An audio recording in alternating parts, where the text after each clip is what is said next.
Rosie, my mac and cheese with tuna olives is to die for. In fact, it's famous all around the world. Now, over there are the olives. I want you to take them out of the jar and chop them up into about 3 pieces. You got it. While you're doing that, I'll slice this onion nice and fine, and this becomes the basis of the sauce. So a very easy sauce to make is what we call a white sauce or a bechamel sauce. Yep. And it's all about the onion and flour and butter. Because people think mac and cheese is all about the macaroni bit, really. That flavour comes from the blood, sweat and tears put into the sauce. Now, onion and garlic are into the pan, and I'll add some butter. It's about 150 grams of butter, which is going to melt. This is a great pan because it's really hot and holds its heat, so that butter will melt very, very quickly. Now, I'd like a little bit of extra flavour, Rosie, so I've got celery. Celery is one of those flavours. It sort of sits in the background. Yeah, I put it in soups and all sorts. Now, this is melting up beautifully, and as the butter melts and the onions start to sweat off, I'll turn that up nice and high. They'll start to soften up and all the flavour will come out of it. I just need to add some salt to that and some pepper. I've got my pot boiling over the top here, and I'll add some salt to it. Lots of boiling water there, a good amount of salt. We want it to taste like the Mediterranean Sea. In goes the macaroni, and I'm using short, little, tiny tubes, but you can use any sort of pasta if you want. And I'll stir that around, Rosie. What do you think of that? That is gorgeous, isn't it? Do you think that's how butter should be? Absolutely. Melting nicely with lots of flavour in there. And at this stage here, I put the spoon into the flour. I stir that around. You can see it's starting to thicken up a little bit. If you can open the top of that milk jug there, carefully pour about 1/4 cup in there. Now, if you're making this at home, some people like to warm the milk up, but if you're using a great hot pot like this one, you can just stir it in there.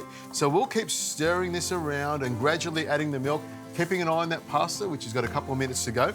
And I reckon by the time we've got our lovely, shiny sauce in here, we'll be ready to finish it off.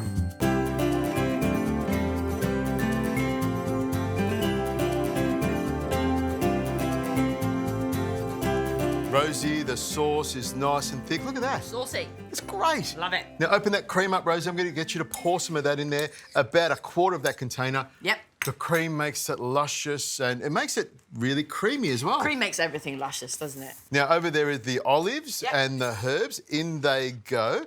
While you're doing that, I'm going to throw the pasta in there. You can bring over the cheese as well. Now, the pasta I sort of slightly undercook because I know it's going to cook in the actual oven as well. So I just grab one of these spiders and just drag it out. And I reckon we've got the right amount in there. We've got nearly it all out. I want you to just add some cheese to here. It's amazing how much this pot actually holds. It's very deceiving, isn't it? Very deceiving. So stir that I know around. it can do it. And we're getting everything in there nice and neatly. In goes the other Parmesan cheese. There we go, pop that in there. That mozzarella will make it nice and gooey. Parmesan cheese as well. Do you want it all? Oh, no, we're going to have some Serena tuna in there as well. So open the tin like that. Yep. Now, the oil in there has got plenty of flavour, so I don't waste any of that. Just grab that like that and chunk it straight in there. I like to leave it really chunky. I don't muck around with it, breaking it up. Yeah. And have a look at that cheese is becoming really gooey, really herby. Off goes the top there. Grab that dish over there, Rosie. And I'll show you another great feature of this pan is when you spoon it out, it comes out really, really easily. I'll spread that out over there. It's clean, isn't it? It is, it is. Now, I've got a little bit too much in there, so I just want to have that flattened out like that. We won't waste any of that. For the neighbours. That'll be for the next dish. So I've got that on there. Have a little taste of that. Now, Rosie, to make it even more luscious, I've got some mozzarella cheese over the top. More parmesan? Go for it. A nice sprinkling of parmesan over the top. It's looking good, isn't it? Yeah, look, I've gone for it. There we go. You've gone a bit crazy. Not even I would have put that much. What's wrong with me? All right. Good baking dish like this into the oven, 180 degrees Celsius. I reckon about 25 minutes till it's nice and golden on top. I can't wait for this.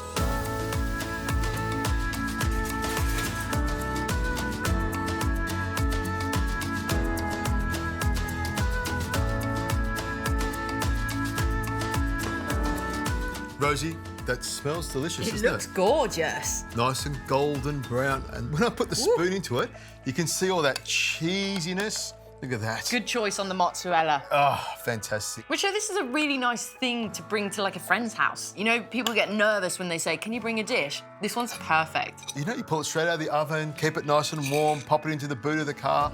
It smells great, it looks great. I love the small macaroni. It really looks nice and pretty. The herbs are just really, really pungent, and the tuna as well. I love that you use dill, actually. I think that's lovely. The tuna and the dill was a really nice move, I think. Really sort of seafoody, they go really well together, but the cheesiness of it is what gets me the most. I'll just turn that around. The brown, crusty bit on top. Can't go wrong with double cheese, can you? That's something I've learnt from you. Maybe we'll do triple next time. You're learning well, Grasshopper. I know, thank you.